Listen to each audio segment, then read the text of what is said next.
I'll be monitoring the Q&A as Dave is talking. Okay. All right. So it's 2 after 10. So I'm gonna get us kicked off here.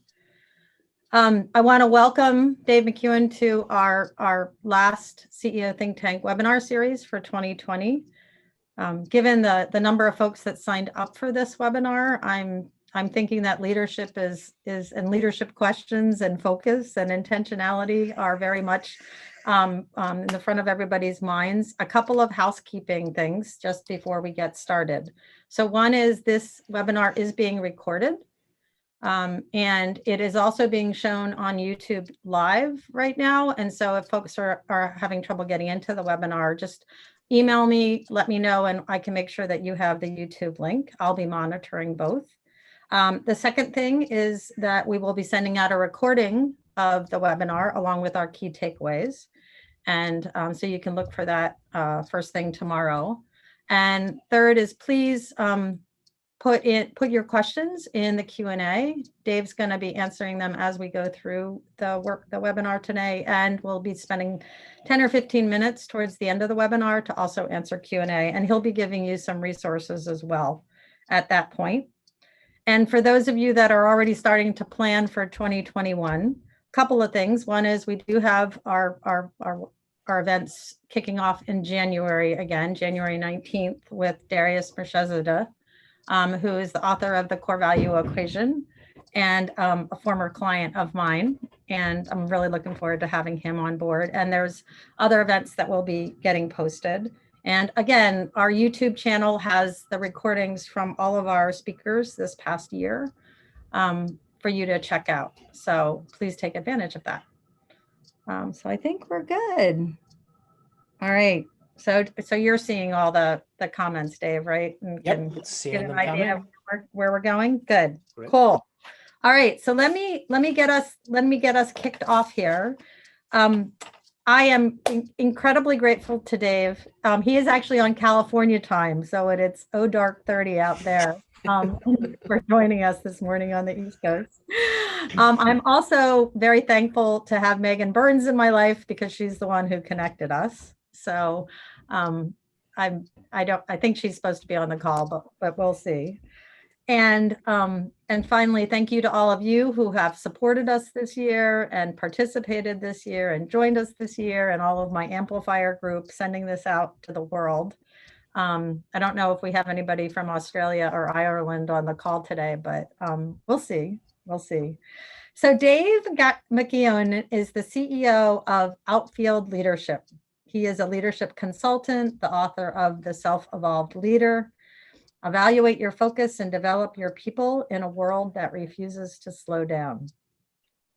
He has a wealth of experience in connecting individual and team performance to improved business results, with a particular focus on fast-growing, complex organizations. He speaks, he coaches, he trains on moving from execution to excellence. And his goal is to help organizations build a culture of real, authentic, but ultimately results-driven leadership. He has shared his leadership strategies with the Inc. 500 at the GrowCo conferences for Bank of America, the British government, the Entrepreneurs Organization, Bamboo HR, and countless others. And he is also host of the podcast Lead Like You Give a Damn, and writes a regular leadership column for the Inc. for Inc.com. So without further ado, Dave. Thank you so much, Cheryl. Beth, really appreciate that introduction. And thanks also to Megan for connecting the two of us. I am delighted to be here with you all today for this final session in the CEO Think Tank webinar series. I will do my best to do it justice and to close you out in style. As Cheryl Beth said, I am the CEO of Outfield Leadership and the author of The Self-Evolved Leader. And I primarily work with senior leadership teams to help them set and achieve their strategic growth goals with relative ease, which, as all of you know, this year has been anything but easy for most of us. And what I want to do today is to share with you a process that I've been using with my clients over the last couple of months to help them ultimately elevate their focus above even just the notion of strategic planning and goal setting toward helping them develop the mindset, the behaviors, the perspective in order to maximize the impact of their leadership on themselves, on their team, on their clients, and even on the community that they serve. I have two main goals for our time together. One is I want to walk you through this process, and I hope that you will walk away with one or two really actionable things that you can put in place as you begin to turn the corner from 2020 into 2021. But I also hope that you'll take this process away and use the video, or I'm going to give you access to the slides towards the end of the session, to walk your team through it so that you get a more rounded perspective on how you might reignite your leadership in 2021. So in order to make that happen, I encourage you to have some form of note-taking ability in front of you, whether that's your favorite app on your mobile device or your computer, or if you're old school like me and you like pen and paper, have that in front of you, because I'm going to be encouraging you through a number of exercises to jot down some thoughts and takeaways, with the goal being that you'll walk away with something really, really specific. So I've got these 5 great questions that I want to share with you that will help you to reignite your leadership for 2021. Before I do that, however, I just want to spend a little bit of time to help set our intentions for our time together, and also just to set a little bit of context about where we're currently at and how that might impact your leadership going into next year. So let's take a little bit of time. I'd love for you to set your intentions for this session. I think that there's something really powerful happens at the beginning of any learning opportunity, whether it's a session like this, or it's a book you're going to read, or a podcast you're going to listen to, or a workshop you're going to sit in, to just take a few minutes to really set your intention in terms of what you're willing to put into that event.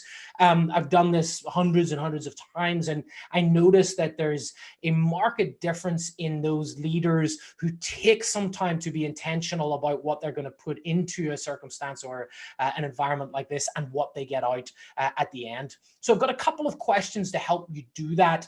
We're going to be using the group chat for this. So if you don't have the group chat open now, would be a good time to do that. Make sure you've selected to send your messages to all panelists and attendees so that we can all see it.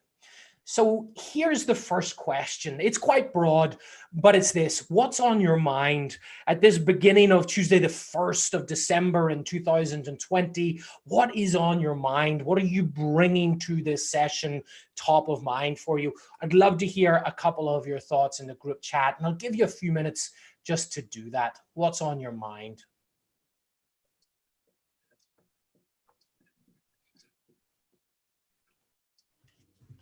Maybe it's a project that needs to get done. Maybe it's a discussion that you need to have with somebody on your team. Perhaps it might be how to set your growth goals for 2021. Carla says what our ending profit margin will be for 2020. Financially focused. Yes, and it's not a bad one. That's a good one, Carla. It's a good one to have. What else have you got? How do I inspire others to action? That's a great one, Janet, and hoping that through some of the questions that we've got here, you'll have some good takeaways. For Marcia, it's keeping the team motivated over the next 3 to 6 months. That's hugely important, absolutely. For Dave, good to see you, a good friend of mine, being able to find the right tone or message that takes all the learning in 2020 and uses to drive our actions in 21. That's awesome. Joseph's racing against time to close the deals that will be in work for 1 to 3 years. I wish you all the very best on that, Joseph. I think that's great.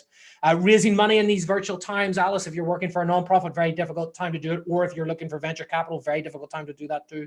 How to set goals for 21 despite all of the uncertainty. It's a good one, Kathy.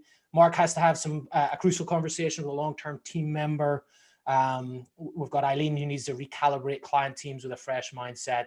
And for Marcia, how are we going to pivot in 2021? Those are all valid and good things that are top of mind for you. And I'm hoping through some of the questions that I've got for you today, you might be able to shine a little bit of light on some, maybe not all, but certainly some of the questions and what's on your mind. I've got two other questions for you that I'd love to get your answer in the group chat. And these are now numeric questions. So I want you to score yourself on a scale of 1 to 6, 1 being the lowest and 6 being the highest. Here's number 1. During our time together today for the next hour and 15 minutes or so, how focused are you planning to be? A 1 would be that you've got this on in the background, you're multitasking, you're already texting with your team, you've got 4 emails that you're writing at the minute, the phone's going to ring, the kids need to get set up on the Zoom for their school, the dogs need to be walked. Seeing some 6s, 5s, and 4s. Carla, not a problem. Couple of things to know about these questions. Number 1, there is no morally or ethically better answer. And number 2, I am not offended even if you were to score a 1. This is about you setting that intention for yourself. So not a problem, Carla. It's just great to be honest with ourselves. Got a bunch of 6s from Joseph, Dave, Michael. Mark's a 5, maybe a 4, depending on what happened. Janet was a 2, now a 5. Awesome. Love that. Marshall's a 4, John's a 5, and Martin's a 5. Just really good to just determine how focused we want to be, and maybe just be thinking in the back of your mind, what behaviors match the score that you've got, so that if, that ping comes in or that text message comes in and you've scored yourself a 6, well, maybe now's the time to just let that sit for another 50 minutes or so. Just think through what behaviors can you exhibit during our time together today. Third question then, I'd love for you to answer for me again on a scale of 1 to 6, 1 being the lowest and 6 being the highest, is how bold are you prepared to be to take what you're going to learn from this session and actually put it into action? How bold do you want to be to step out and say, yeah, you know what, there's something here for me. I want to build it into the work that I do with my team every day. 1 being, you know what, I'm just here to learn and observe, not really that keen on actually doing anything as a result of it. Don't make me try anything new or attempt anything new. 6 is, yeah, you know what, I'm going to take something. I'm going to make sure that I've got a takeaway, 1 or 2 from this session that I'm going to implement with my team. We've got some 6s from Joseph and Martin, 5 from Marshall, 6 from Dave. Fantastic. 6 from Evelyn. Alice says, depends on what I hear, but hoping for a 6. I totally agree with you. I still have to give you the takeaways that you can implement, but let's assume all things being equal, there's something helpful, valuable, and useful for you from this session. Love that you're going to put it into practice. The other thing is, Alice, dig for the gold. If we're not going in a direction that's helpful for you, make sure that you put your questions in the Q&A so that you walk away with something valuable by the end of our time. So even if it's not about the areas that we're discussing today, if there's a specific question for you, put it in the Q&A and we'll take it towards the end of our time together. So those are 3 great questions to really help you set your intentions for our session. And I want to share them with you just at a meta level. These are actually really good questions to start off any interaction with anybody on your team, whether it's in an individual setting or a group setting, just getting people to decant what's on their mind before they're able to be fully present in the room, and just ask them how focused are they planning to be during your time together and how bold they're prepared to be to put something into place.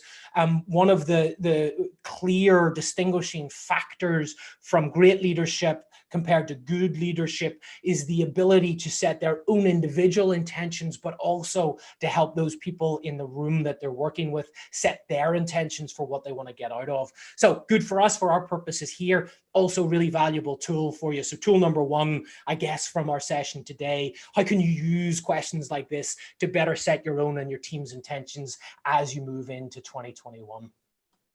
So before we get on to these 5 great questions that I have for you, I just want to elevate our focus a little bit, just to reset the context and the tone of just where I think we are in this year of 2020 that has brought so much volatility, that's brought a lot of uncertainty, that for some of our businesses has been catastrophic, unfortunately, and for some of our businesses has actually provided ground for new innovations and products and ways to reach our market. I just want to help set the tone and the scene for where I believe we are, so that you can begin to think about how that impacts where you are going in 2021. So I started talking about the 3 phases of this crisis that we are in way back when we started in March. And if you think about any crisis, there's really three main phases that happen on a macro level. First of all, something happens and we go into a period of triage where external event happens. We have to come together, become very decisive about what that means, because it has an impact on our business or our life. And I'm talking broadly about crisis in general. We triage the situation and make some decisions on what we need to do. Then we adapt to whatever those changing circumstances are. And eventually we emerge to a brighter place, learned lessons and ready to carry on the good fight. However, what we've gone through this year, and I think we knew this probably going into it, but we may have lost sight of it, really wasn't as simple as just those three phases. In fact, it probably felt a lot more like this, where something happened and we had to triage as a team. And then we began to adapt to that new circumstances that we were in. And then something different happened and then we had to triage again. And then we had to adapt to those circumstances. And then, maybe the cases started to arise again in our local area. And so we had to triage again and then adapt some more before we could even begin to emerge out the other side. I think it's important that we note that what we've gone through this year isn't a straight line of just there was a crisis, we triaged, we adapted, and we emerged, but it's an ongoing cycle. And I think for most of us, we are somewhere still in that triage adapt phase. Some industries, some geographies, some companies will have started to emerge into something else. But for most of us, we're still right in the middle of that churn of that triage and adapt phase. And I don't see that changing or being any different as we go into the early parts of Q1. Oh, I am the host now, which seems to have done something to my screen. Let me just double check, make sure this is okay. If you can still see my slides okay, give me an okay in the chat. I just want to make sure that I'm not. Okay, thank you, Joseph. Thank you, Lucian. Awesome. I'm just seeing it in massive expanse, but that's okay. Excellent. Thank you, folks.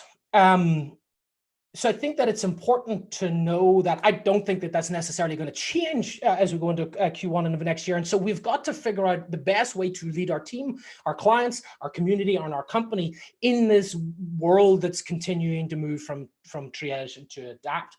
One of the things that we've got to know is, well, how do we approach those phases? How do we, what sort of ways in which we need to make strategic choices? And anytime you find yourself in a period of triaging, it's important that we're decisive. And most of you know and have felt and have understood what that's been like this year, to say, okay, something's happened. We need to make some serious decisions around what we're going to do about it, and just to lead through that degree of decisiveness. When we emerge out the other end, we've got to maintain a degree of flexibility, because the world will continue to change, and who knows whether we've actually emerged or whether we might get sucked back in to that adapt phase. But I think where the bit in the middle, where it actually becomes tiring, is the constant adaptation. I think folks are generally okay with, being decisive in that point of triage and being flexible when we emerge into a new set of circumstances. Where folks get tired, where I get tired, where you might be feeling a little tired, where your people might be feeling a little tired, is in this constant need to be responsive to new, changing, fast changing external circumstances. And actually, it feels like we've gone through this sort of never-ending cycle of triaging and then feeling like we're adapting and then being sucked back in. And it feels like we've been caught in a bit of a whirlwind this year. And the sense that I get from the clients that I speak to is that is causing a lot of fatigue. It's also causing frustration, anxiety. Okay, hey, Cheryl Beth. All right. I think I'm still here. Okay, excellent. Sorry, we lost Cheryl Beth for a minute. Glad that you're back. I'm back, Dave. It's okay. You just missed the crucial secret for success in 2021 that will never be repeated. No, I'm just kidding. So we've got this sense of this whiplash that happens from the need to be decisive to responsive, to decisive to responsive, and it feels like we're caught in a whirlwind. Or it might even feel that you're starting to emerge into something else and you're moving away from just being responsive to being a little bit more flexible, only to get sucked back in. And the thing is, for a lot of us, frustration comes in when we feel like we're taking actions, but we're not making progress. And it sort of feels, I love this point, Alice, it feels like a rowboat going in a whirlpool for sure. Pardon me. And I want to share something this is from an academic way. It doesn't change how we feel about it, but actually to show that we're actually not caught in a rowboat, funny enough, but actually we're making strangely parallel progress towards ultimately adapting to what we need to where we need to get to. And that each of these times that something has cropped up that has caused you as a leader or as a leadership team to have to get back together, batten down the hatches, make some decisions, then be responsive so that you can move forward. It's in a weird way, it's linear progress towards ultimately emerging out the other side. And I share that with you just to try to set the context and hopefully to try to elevate your perspective away from this notion that we're in a whirlpool, but actually that we're collectively taking small steps. And Joseph asked, is iteration a good thing? I don't know whether it's good, bad, or it's indifferent, but it's a framing thing, because for me, it helps me feel more confident in the decisions that we're making, knowing that at some point we're moving in towards the direction that we need to, rather than the top level, which is this sense that we're stuck in this whirlpool. Now, of course, where you are currently dealing with, whatever phase you're in, is likely to change from quarter to quarter, month to month, maybe even week to week, and sometimes day to day. One of the things that can be really helpful about managing in this time of crisis and dealing with some of the fear, frustration, and anxiety that comes up is in being really cognizant of where you are, taking what feels like an existential crisis and actually making it more of an academic endeavor as best that we can. Now, of course, where you are at any given time really depends on a number of factors.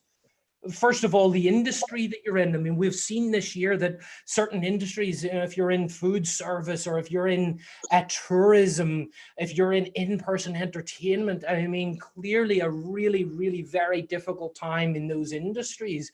If you're in cloud computing, maybe less so. And so whilst, we've all gone through a global crisis this year, obviously, depending on your organization, the industry that you're in, you will have felt some of those phases more acutely than others. You'll have spent more time in some of those phases than others, but it's still good to be really clear just on where you believe you are at any given time, because it helps give you direction, it helps give your team direction.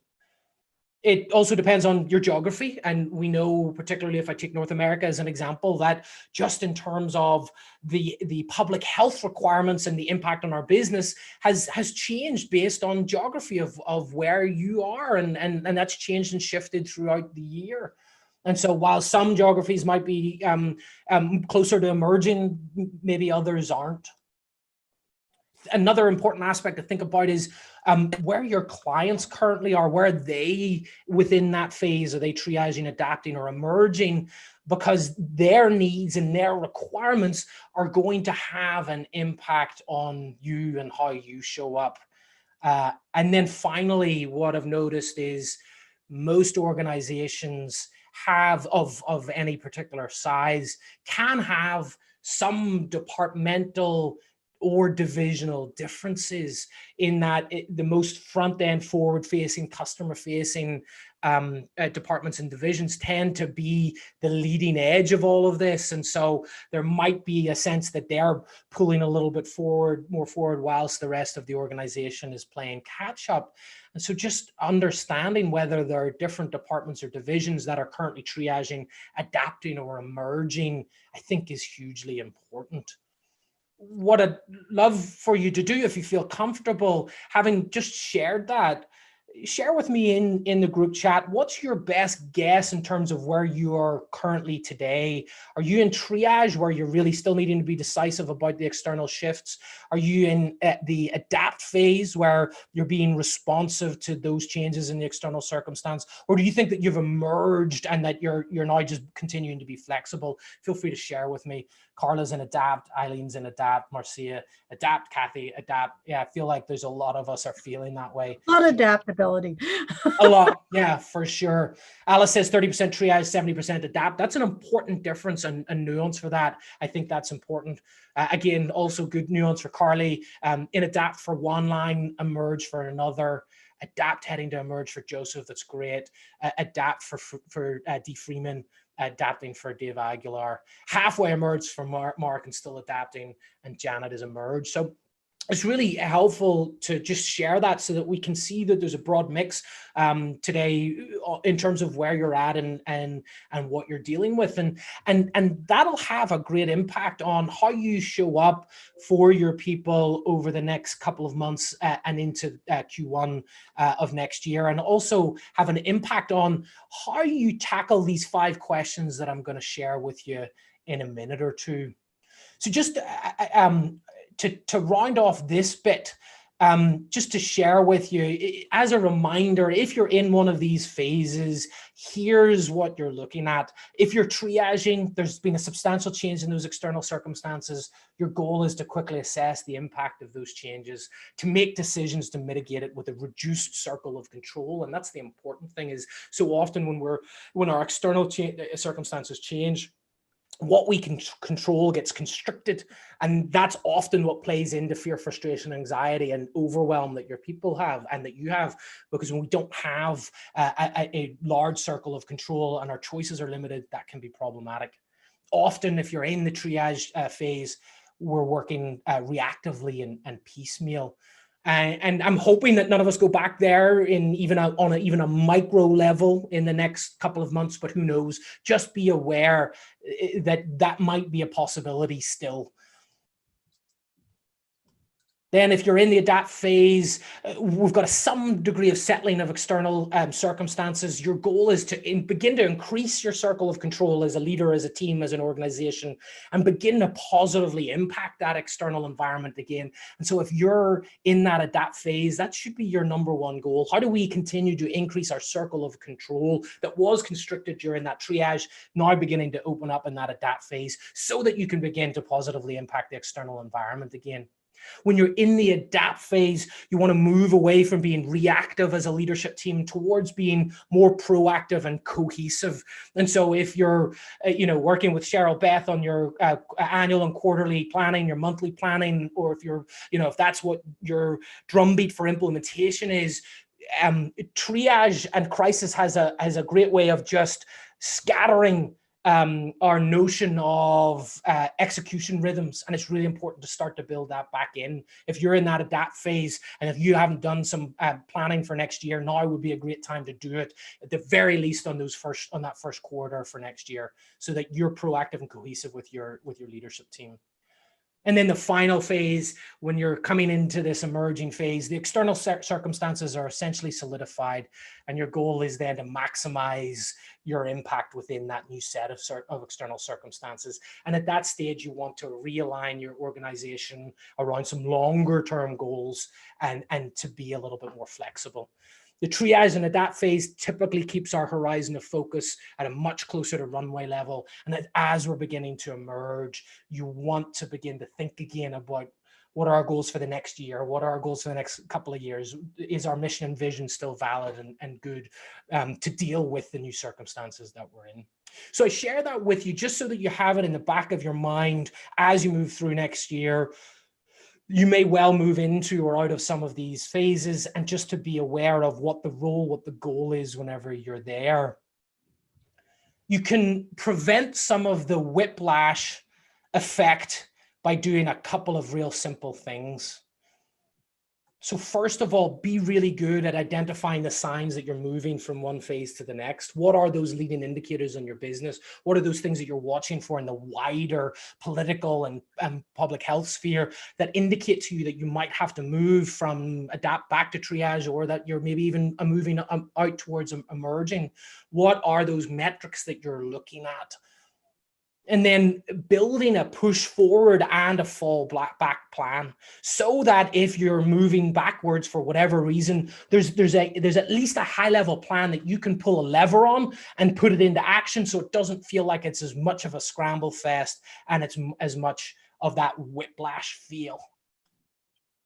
Number 3, ensuring that you're proactively triggering that plan when appropriate, rather than just waiting a little too long. The more that you can control your approach, the better, because again, it goes back to that circle of control. Rather than ceding that to some other circumstances, being proactive about triggering that plan when appropriate, and then communicating which phase you're moving into with your team. You know, just in sharing something as simple as, hey, there are 3 phases of a crisis. Here's where I think we are. Here's our plan for moving forward into the next one. I'm not 100% it's going to get us there, but you know what? We're going to take the steps together. Even something just as basic as that, you'll be surprised at how much that can relieve anxiety and frustration in your team. You'll be surprised at how much that can begin to remotivate people when they at least feel that there's a bit of a roadmap for us to go in a direction. So my one takeaway for you from here would be clearly identify what phase you're in, and make sure you've got a plan for when you need to push forward and when you need to roll back. So there you go. There's the 3 phases of this crisis. And I wanted to share that to set the context in which these 5 questions that I'm going to share with you fit. Because I think that having worked over the last number of months with leaders at various levels, helping them understand where they are in this crisis has really helped them set the mindset and the behaviors that they need to continue to motivate their team, to continue to push forward, to continue to steel themselves to deal with the ongoing fight and battles that we're facing every day. So if that's the context, let's get stuck into these 5 questions. Depending on where you are, what phase you're in, your answer to these might be slightly different. And the goal of these questions is not to help you necessarily squash out any sense of confusion or overwhelm or anxiety, but rather it's to help you recognize those feelings when they come up in you and your team, and then decide what to do about it. As I shared earlier, that the whiplash that we've felt this year, coupled with this sense that we're just losing control over certain aspects of our life, are really foundational to some of those negative feelings of fear, frustration, and anxiety. And these questions are going to help you with that. What I want to do is I'm going to talk through each of these, and then I'm going to give you an opportunity to just think through it, jot down some thoughts for yourself, and then share with the group. So there's going to be some personal introspection and then some group sharing. So here's the first question that will really help you reignite your leadership for 2021. It's this: how do I want to be known? How do I want to be known as a leader? How do I want my people, my clients, my team to see me? What sort of behaviors and characteristics do I want them to use to describe me? And there's a whole bunch of leadership characteristics and attributes that you may want to aspire to, and I'm going to give you in a minute to think through that. There are 3 that I've seen come out this year that I just want to talk about because I think they're particularly pertinent for 2020 and then also going into 2021. And just to share with you, some of them are ones that you might want to avoid, and some of them are things that you might want to think about. So as you're thinking about how you want to be known, this year, I've seen 3 main types of leadership. The first one is to lead through certainty. And so they're particularly way back in February and March and continued into the year, just this notion that we've been through challenges before, we've been through crises before, and I know we're going to get through it, and this is the direction that we're going in, and follow me and it'll all be okay, leading through this sense of certainty. The reality is we've seen this year, and particularly as we've seen it with those repeating cycles, this isn't like really any crisis that anybody has faced in our lifetime. Yes, we do have tools and we do have experiences from past crises, and we can use them, absolutely. But there is no clear path that we can just layer onto this, and that will continue to be the case. And so I've seen more and more that this notion of leading through certainty has started to just crack at the edges, and we want to ensure that we're not overdoing that. Similarly, there have been some leaders who have just led through their own sense of fear. I don't mean this as in they're leading by instilling fear in others, but that actually their fear of the situation in front of them and their belief in their ability to handle it has caused them to shy away and stick their fingers in their ears and just hope that it will get better. We're 8, 9, 10 months into this now, and I'm sure we can see that way of showing up as a leader is probably not going to be what's going to put you on the front foot in 2021, which is what I really want for you. You may have enough to manage on through and get by, but when you do enter that emerge phase, you will be on the back foot rather than the front foot. And I want you to turn your perspective towards being on the front foot in 2021. And then the third way of showing up that I think has been highlighted this year, that for me is the most positive, is leading through vulnerability, which is to say, you know what, this is a tough time. It's affecting and impacting all of us differently.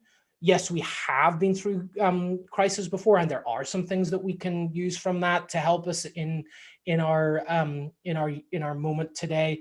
But I don't know all the answers, and nor should I. But what I do know is that we've got a good, capable team around us. So how do we get through this together? Showing up with that notion of vulnerability that says, I, as the leader, do not need to have all the answers.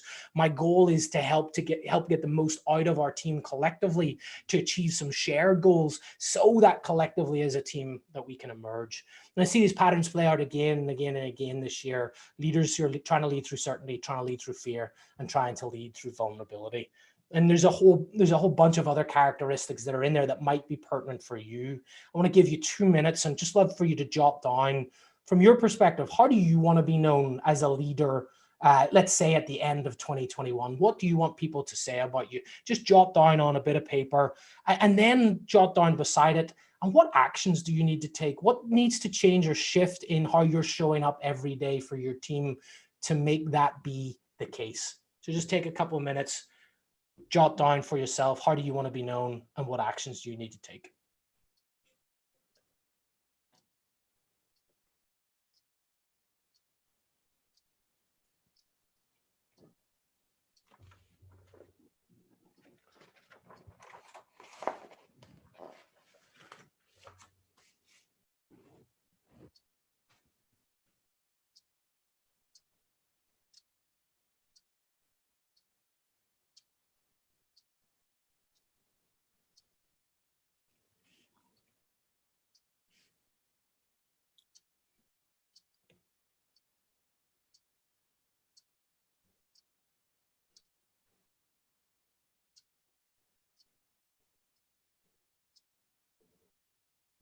I'll give you another 30 seconds to do that.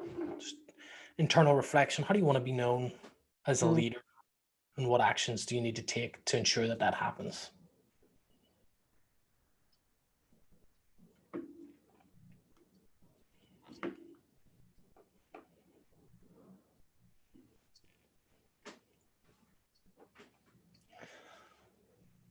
And just as some folks are coming to an end on that, I'd love to hear if you feel comfortable sharing in either how do you want to be known, or what actions you need to take, or some combination of both. Feel free to share in the group chat. Would love to hear how you would like to be perceived as a leader in all of this. And again, I'll encourage folks to put it to make sure that they're addressing panelists and attendees when they're putting stuff in the chat. Thank you, Cheryl Beth. Mm-hmm.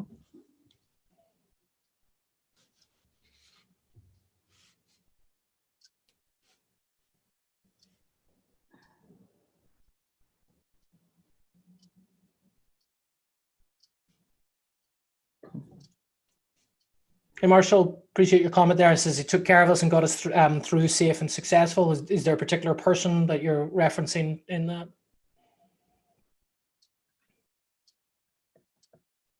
Ah, there we go. You're just right.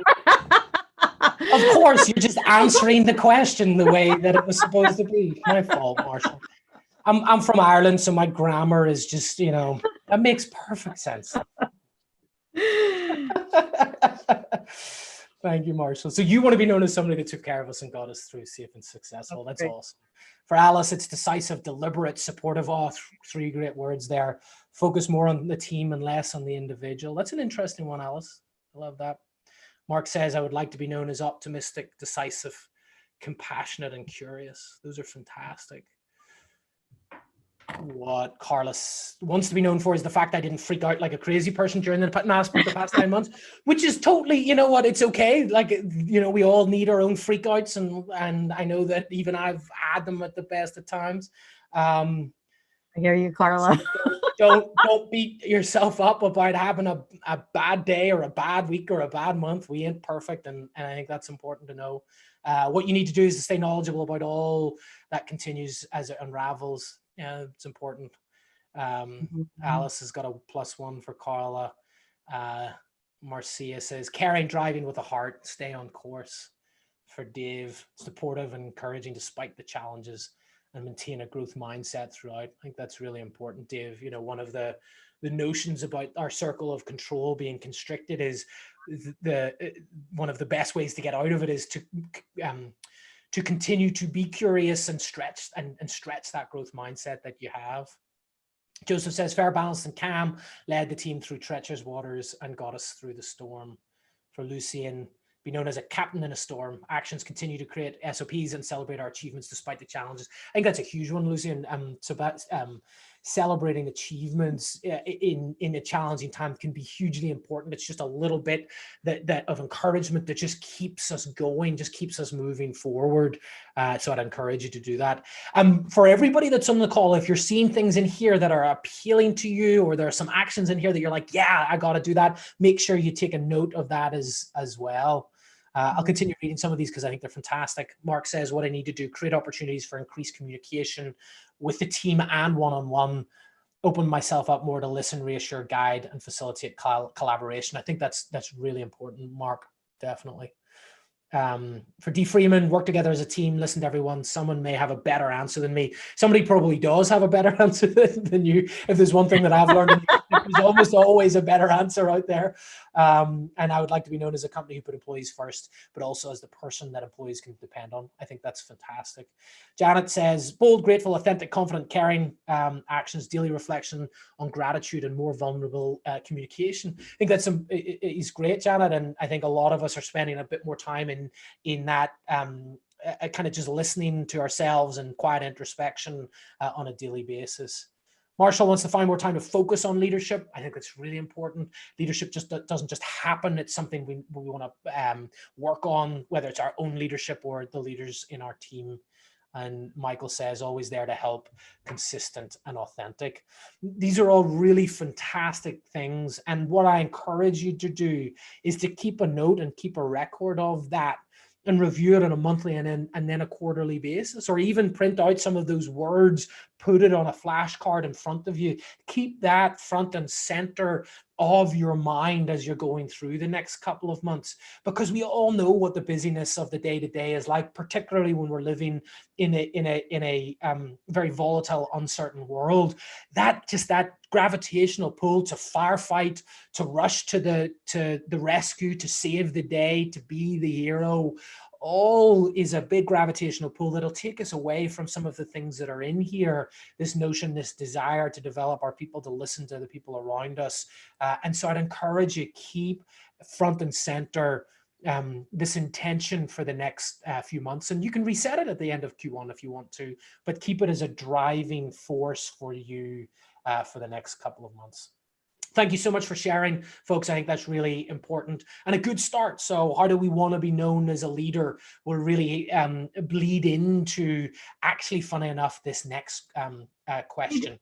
And Dave, one question for you. So this first question, again, getting back to your request at the very beginning, of bringing this back to people's teams. Like this would be a really great question to ask everyone on your leadership team as well, and to share together so you can support each other. That would be, it would be fantastic. Yeah. And a good point, Cheryl Beth, that pause. If you're watching this with your team, pause it at that point and have a discussion, open it up and get a sense from everybody in the room for how they want to be known. Because then and I think maybe where you're going then is there's an element of peer-to-peer accountability, not just on what we're doing every day, but how we're showing up. And you know what, in a world where our results are not guaranteed at the minute, which for a lot of us, that's what it feels like. Do you know what? Being able to control how we show up and how we're known and to be rewarded for that is awesome. So absolutely, please ask that question of your team, get some thoughts, get some feedback, and then hold each other accountable to delivering that. If you see somebody that's not really living up to the standard that they've set for themselves, give each other permission to openly, honestly, transparently, and in adult to adult way, call that out with each other. Thank you, Cheryl Beth. I think that was a very good question.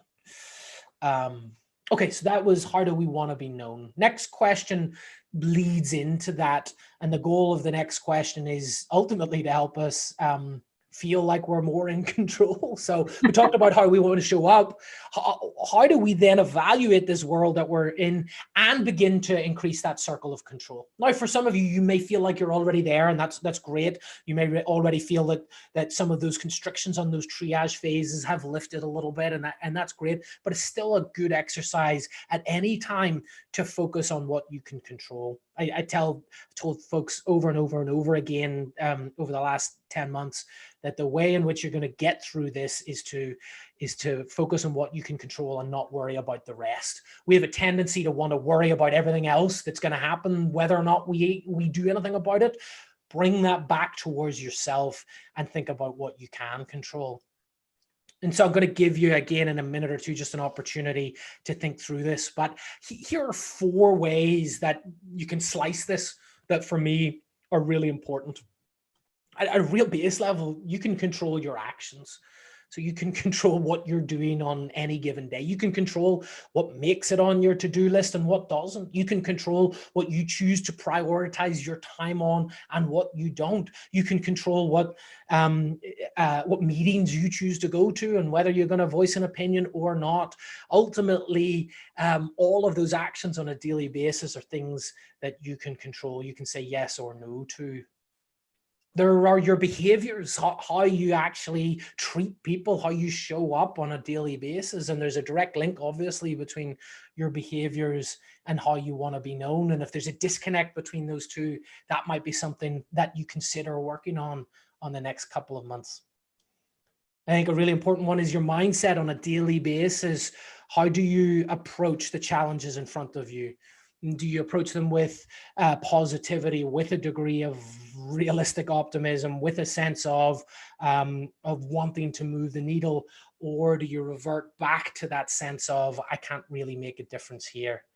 And then I think a big one that encapsulates all of it is routine.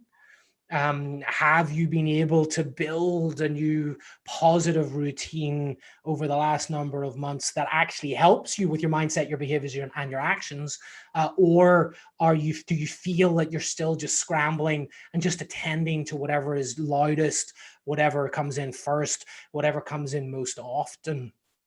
If you begin to map out specific actions that you can take under each of these, you'll see that circle of control begin to widen, and that'll have a positive impact on your team, have a positive impact on the people that you serve, your clients and your community, and it will begin to just release some of that frustration and anxiety. And again, to Cheryl Beth's point, discussing this with your team going to be hugely important, because for some of them, they're going to have some of these under more control than others.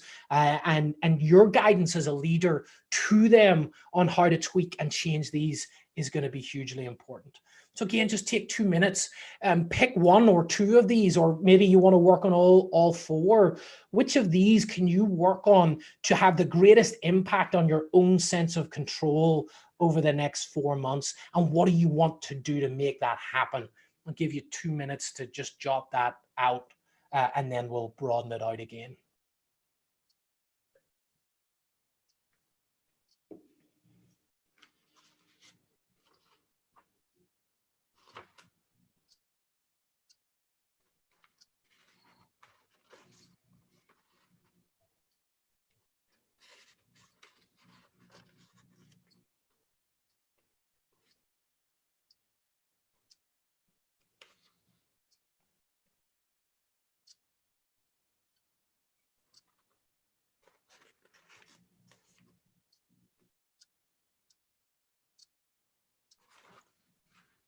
Last minute on that. And Dave, maybe you can assist us as well, because we have, I'm sure you know, we have a bunch of overachievers that are probably on this webinar. Do you have a recommendation for like just picking one thing or picking a couple things? Like how do we make sure that we can actually execute and not overcommit? Yeah, I mean, I think that in almost everything that we try to do, picking one or two things and doing it excellent is going to be way better than picking 10 things and either doing them mediocrely or abandoning them. And particularly as entrepreneurial leaders, we have the sense of, I've got to do everything all at once and I've got to work on all of this. Otherwise, the sky will fall down. And I think intentionality and purpose and choosing one or two things and you don't have to do it forever. So working on maybe a particular action or a particular mindset or a particular routine for a month and then moving on to something else or layering something else in, I think is a way better way than to try to do everything. You've only got to look at the whole concept of New Year's resolutions to know that overcommitting is a real thing. We all want to lose weight and exercise more and drink less and be nicer to our spouse and be nicer to our kids and be a better husband and run a marathon and get all of these things out there, and by January 13th they're all most by the wayside. So I think that if you can tie it back to that notion of how you want to be known, if there's a direct link between those two things, then that's going to give you your driving force to help you prioritize what you need to work on. Great, thank you. Question, Cheryl Beth. We've got some coming in here. Feel free to share what you want to work on this one in the group chat now. I see a couple have come in for Pat. It's to focus on future KPIs. I think that's a good one. Alice was just saying that that it's tough and it's difficult. And again, just hook one onto that overarching purpose of how you want to be known. Feel free to share whomever has a specific point that they want to work on, whether it's an action, a behavior, a mindset, or a routine. Carly, allow time to work on pivoting mindset when I see it, shifting from positive to negative, perhaps pair it with a few minutes of breathing. Yeah, breathing's awesome. Basically giving myself space to take a time out. I think that's really important. And if you can schedule that in, we all have these great intentions of, I'm going to give myself some more space to think, and then the day happens. So just actually scheduling that in, I think, can be really important for you. Kathy says, reminding myself that I can't always control my attitude. I can always control my attitude, even if I don't like it. Yeah, I think that's a good one. Feelings are feelings and they'll pass by. You couple that with some breathing and you get to a good place. A better routine for Alice with her team, more process, more communication, more measuring outcomes against goals more regularly. For Lucy, in times of crisis, I often push my routine to the back burner. A lot of us do, for sure. Need to show leadership by keeping staff meetings, and I need to not fall behind on reaching my personal daily sales quotas, reaching out to my network to check in. Yeah, I think there's a big bit here, Lucian, of you keeping your routine going will act as a real good role model for the rest of your team. For Joseph, it's working on behaviors and routines, which are linked. They are. Alice has got a +1 for Lucian. For Marshall, it's action and routine. Get leadership and planning back into my schedule. Absolutely. Start with 1 day a week for sure. For David, it's mindset and actions. Want leadership competencies to shine through in a consistent manner, not without an occasional stumble. Consistency is really important. It's great. For Mark, it's how you spend your time. For D. Freeman, it's working on a routine.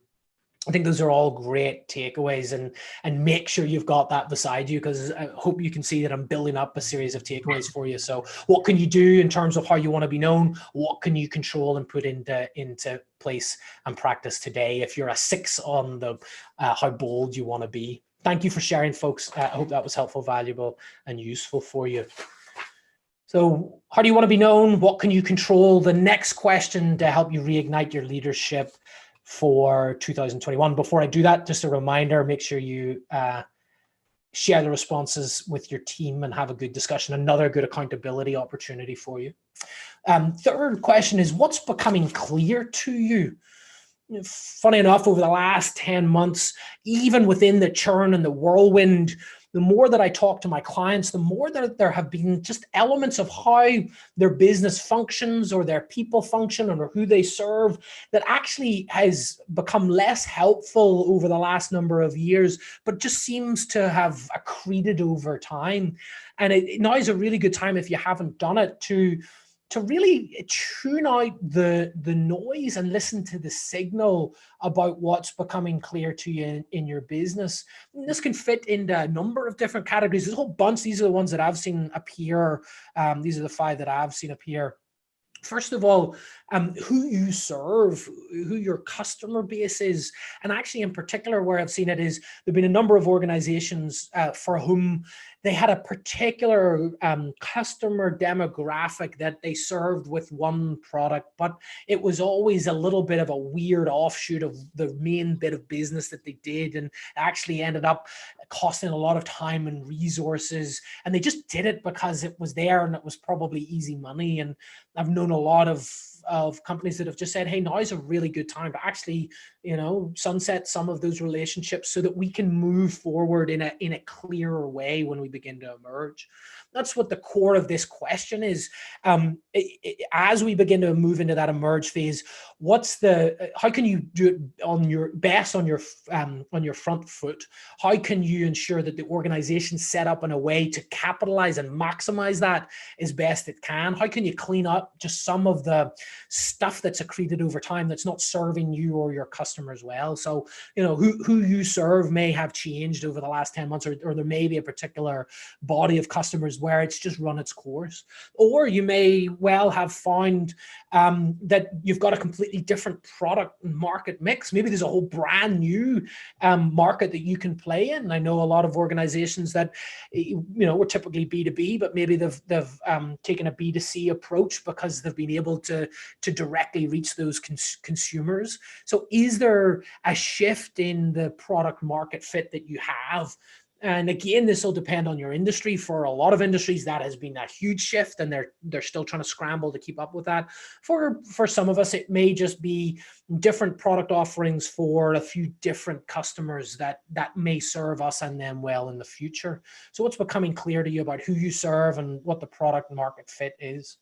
A huge one that I've noticed is just streamlining some of those back-end processes to better sell, market, deliver to your customers. You ever seen somebody do something in your organization and you say, well, why do you do it that way? And they say, well, we've sort of always done it that way. And you look at it and you think that's the most inefficient process that there is.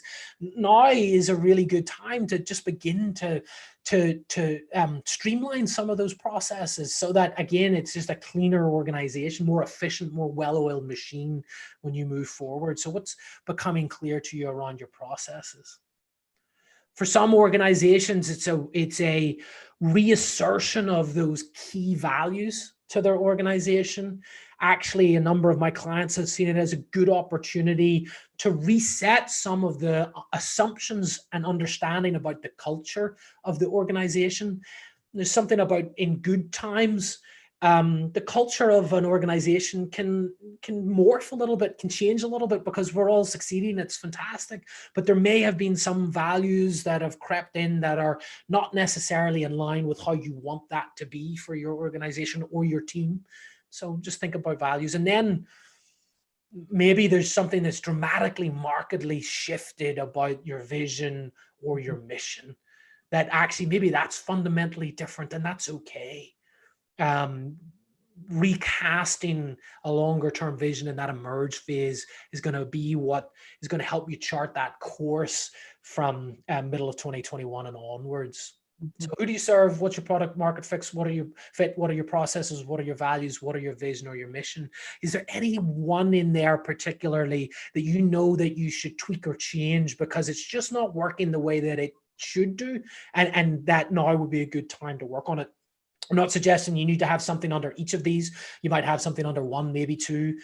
You may have something under none of them at this point, and that's all right. You may have already worked on that.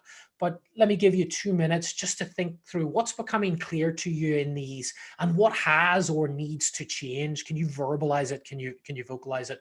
Jot it down on a bit of paper, give you 2 minutes, and then we'll get some feedback. I really appreciate you sticking with me, sharing your thoughts and perspectives. It's really helpful as we go through this session. And Cheryl, Beth, if you've got any questions as the folks are doing that, feel free to ask them as well. Yep. Yep.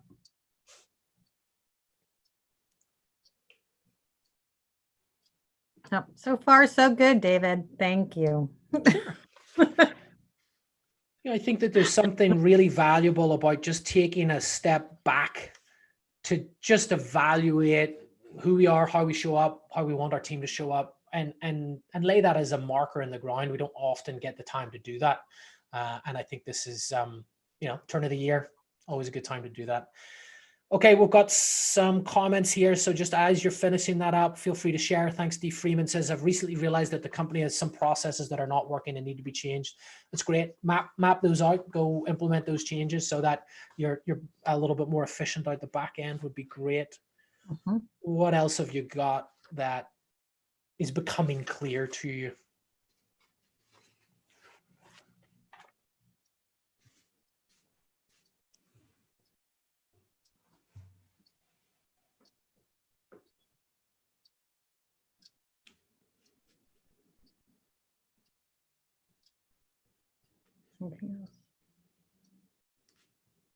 Processes.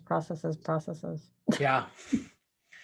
Process for Marshall, who we serve for Marcia. I hope I'm pronouncing your name right. Oh, it's Marcia. Yeah. Oh, it's Marcia. So I haven't, the two different ways that I have tried have been wrong. Sorry, Marcia, my fault. Who we serve, truly the CEO in a company under 500 employees. That's just that realization of who you serve could be really helpful. Marcia. It's like the Brady Bunch. Thank you, dear. Yeah. For Joseph, strategy is migrating based on market opportunity. This is evolving the ultimate mission and vision, which is driving product market fit, and that is the impetus for the M&A activity. And yeah, I think that's hugely important. Let's not forget the fact that your goals and strategies and your mission, vision, and values should be connected by cogs, and when you turn one, it should have an impact on another. And that's okay if your strategy is beginning to show you that your mission and vision needs to be looked at. Streamlining processes for Brandon's great. Crisis mean opportunities for Alice. Change process is great. For Mark, realize that our impact extends beyond our customers to other stakeholders who we may never meet. That's important. We need to keep them in mind as we extend service offerings and understanding who your clients serve. Help us to better serve our clients and add value. Yeah, if your clients are serving somebody else, you want to make your clients the hero in that relationship. Awesome. Dave, two additional ones that I might add to your list because they've been a big discussion item for us in our CEO Think Tank Roundtable meetings. So one would be business model, like how your business model or your financial underpinnings might need to change. We've had a number of folks that have had to rapidly come up to speed on direct to consumer, for instance. Right. So business model changes. Definitely something. And then the other piece is just the impact. What kind of impact do you want to have on society or on your community? As you and I have chatted, the East Coast, right? We've been pretty hard hit in our community in Philadelphia. We've got EO New York joining us today. They've also been really hard hit. And just, do folks want to make a difference? Like, this is obviously an opportunity for us to take a step back, like you said, And, you know, with the time that we have here and with our energy, what kind of difference do we want to make in our communities, I think is important. Yeah, I think that's hugely important. And I was going to say you're prescient, because the next question is all about impact. But I do love that. I think business model hugely important. Put that into the mix for sure, and we'll move on to impact now. Thank you, folks, for sharing that. Make sure you're jotting down one specific thing you want to work on as a result of this. I don't want to overwhelm you. And so I want to make sure that you're prioritizing the things that are most important. But if there's something in here that's really resonating with you that you want to work on, make sure that you've jotted that down. So what's becoming clear to you? On to our penultimate question, 2 more. And thank you for sticking with me. I know there's a lot of introspection in here. So here it is. And Cheryl Beth just signposted it for us, which is, what impact do you want to have on your people, on your customers, on your community? How do you want to impact their lives for the better? How do you want to engage with them in a way that does that? And how might you do that? And so I want to give you just a couple of minutes to think through that as well. If we're back again in a year from now, in 12 months now, and I ask you, what impact did you have on your people, your customers and community? What do you want your answer to be? And how might you do that? Let me give you 2 minutes to do that, and then we'll have our final question for you.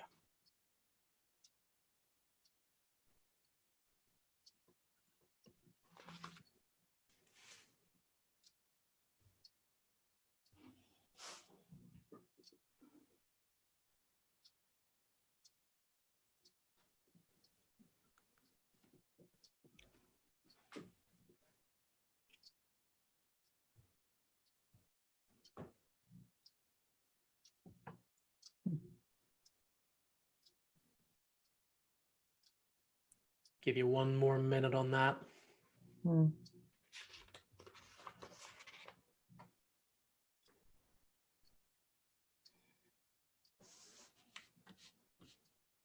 See some coming in. Pat says, role model of the community, that goals are achievable and they are not alone.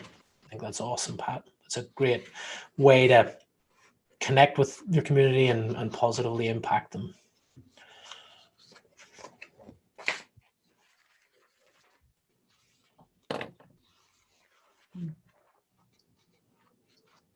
Feel free to start sharing your perspectives. What impact do you want to have on your people, your customers, your community? How might you do that? What might you need to put in place individually, as a team, as an organization? For Alice, I want to make sure we prepare high school students to graduate career ready and college ready with a clear path to making a living wage to positively impact the neighborhoods in which they live. What an incredible purpose, Alice. That's fantastic. I wish you all the very best in that. What a great way to increase your impact exponentially, to build that networking effect by which it builds over time as well. I think that's fantastic. Thanks, Alice. What else have you got in terms of the impact that you want to have?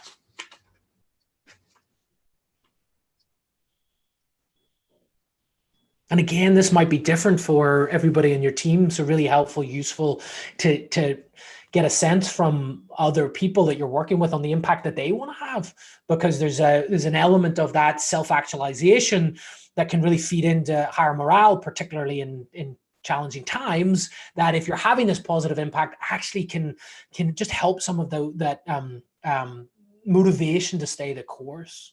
For Dave, look for ways to improve our D&I. This includes driving our labor strategy and fellowship program, expand our team, which will increase our opportunity to grow and serve. That's great, Dave. Fantastic. For Mark, I want to provide an example to employees that extends to our industry and beyond into the community, change the ethos of my industry to have a broader impact on our communities.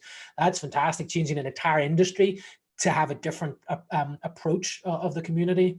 What a powerful impact that would be, Mark. For Joseph, for me as a leader of the company, it's all about our employees, supporting them, enabling them to maximize the potential of our company as a whole. Fantastic. For Marsha, be the company that not only helps fix people's problems, but make a tremendous difference in the community. For D. Freeman, for their employees to come away from this feeling like the company was there with them through the crisis. At no time were they left on their own to deal with it.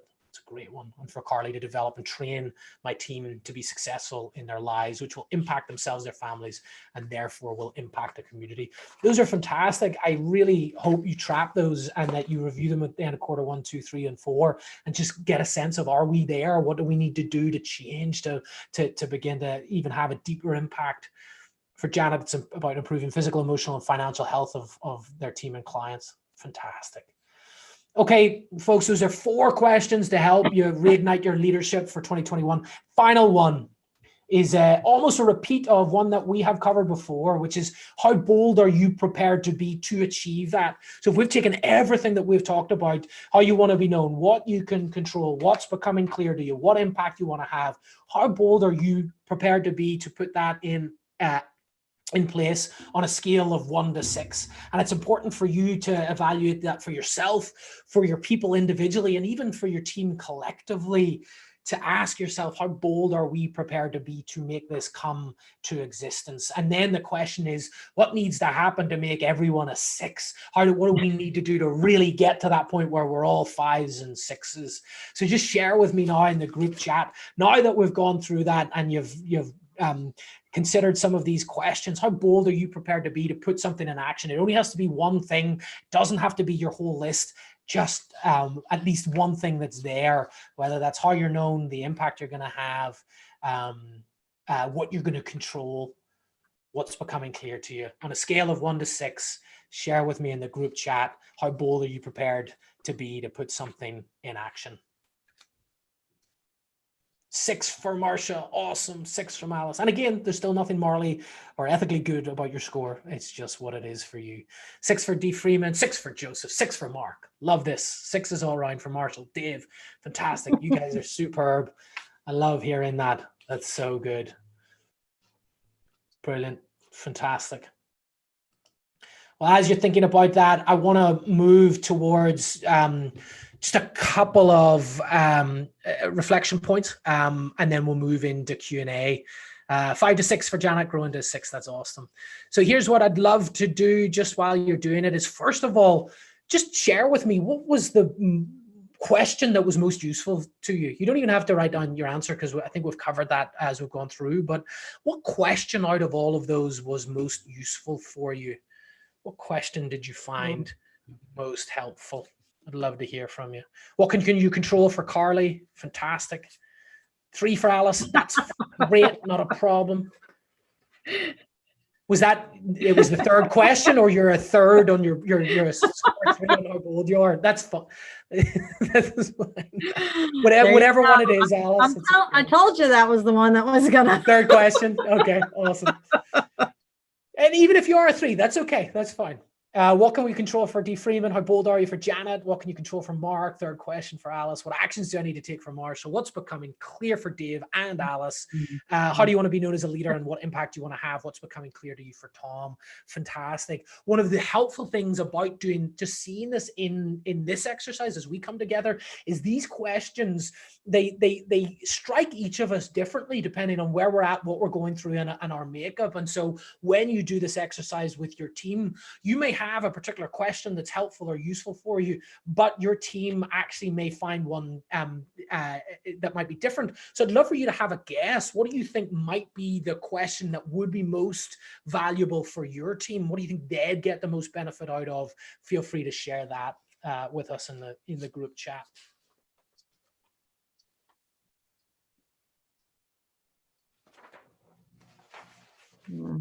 What can you control for Joseph? How do I want to be known for Carly? Control for Alice. Control for Tom. Yeah, that's interesting.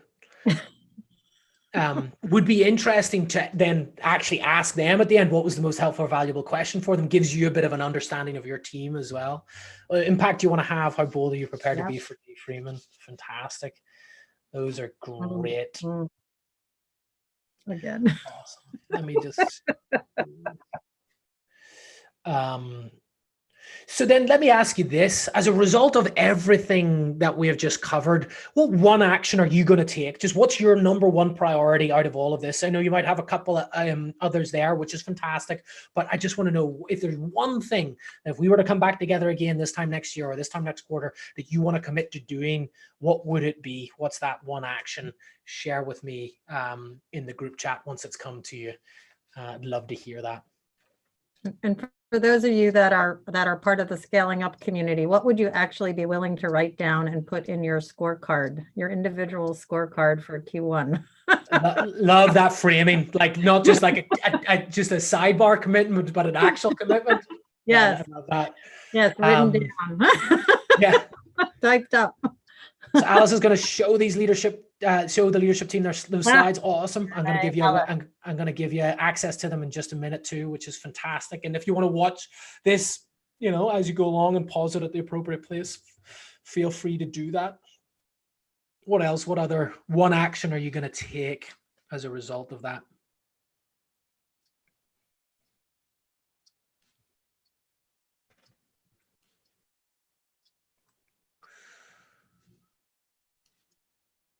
Communicating internally what has become clear to me for Joseph. That's fantastic. This isn't exciting, but I'm committing to working from home one day a week to work on leadership and planning exclusively.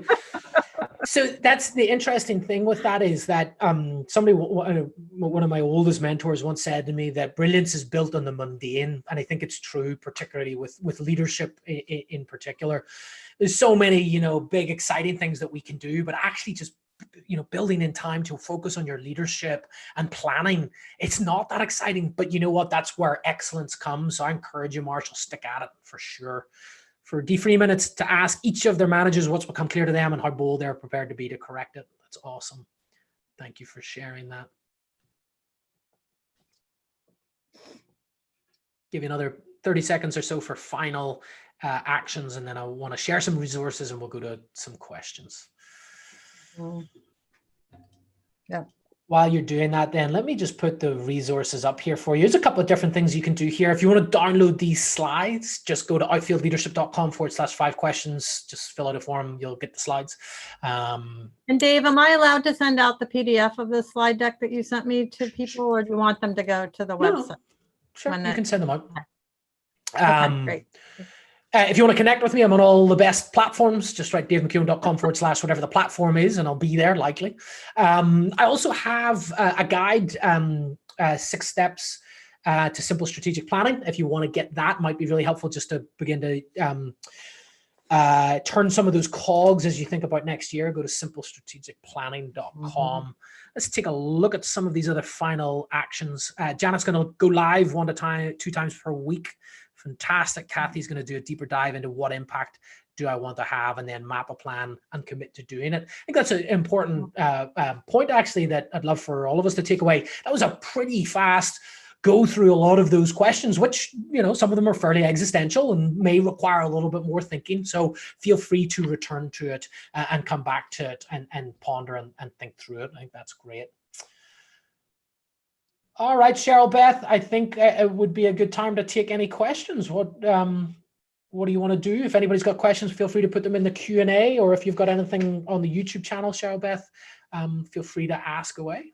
Yeah. So just one ad, and then let's please put your questions in either the Q&A or the chat. Yep. So that we can get to them. I heard this, actually. I'll give a shout out to Jesse from AWE Tuning, from Awe Tuning, who told me right before the holiday that business is about the when.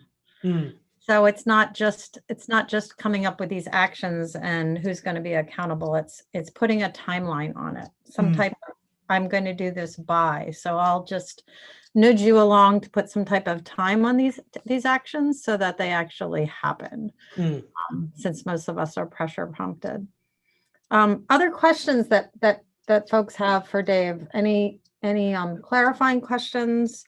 Anything that you would like a deeper understanding on? Any other questions about resources? Dave's been doing this for quite some time.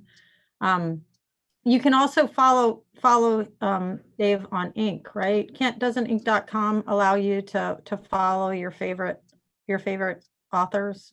Yeah, you can go find me on Inc. and find some of those articles there. Outfieldleadership.com is basically where I live. Feel free to go there too. And if you're interested in learning about how to basically build a compelling vision with your team and structure a good implementation rhythm and build some leadership skills, feel free to get the copy of The Self-Evolved Leader, which came out this week. No, sorry, Yeah. this year. This week. Yeah, I'll send the link out for the book as well, in addition to the recording and the slides. Awesome. So that everybody has it. Any other questions? Any other questions for folks? Oh, Kathy has a question. What are you working on? What am I working on? I am taking a step back to answer some of those questions for myself as well as we turn the year. My path through this crisis has been no better, no worse than anybody's, and I'm ending the year feeling fairly positive in my business and what we're doing, and so I'm going to take some time, celebrate some successes, and then begin to path out what I want to happen in 2021, because I think there was a lot of reactive stuff that happened this year just to try to all of that adaptation that we were talking about. So what does emerging look like for me in my business?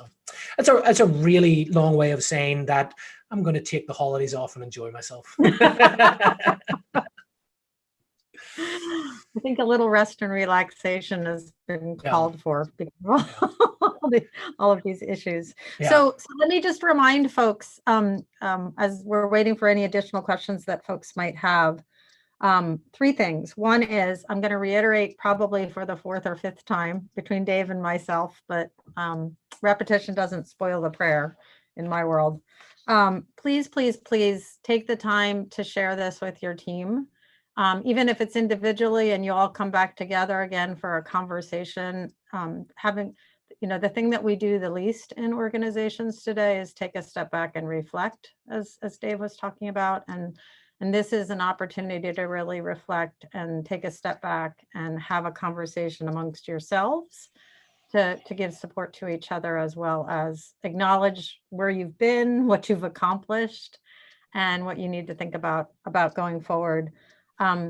As I said earlier, we do have our events lining up for Q1. I'd highly encourage you to check out the website. Join us in January. If for some reason you don't get around to strategic planning this year, we are going to be doing a business basics couple hours in February. So I would love to have you join us for that. And then my third request, as always, is to, if you find this information valuable and actionable, share it with other enlightened leaders that you know. We're going to continue into 2021 doing these types of webinars, and because I think it's very, very important in terms of the impact that CEO Think Tank's trying to have.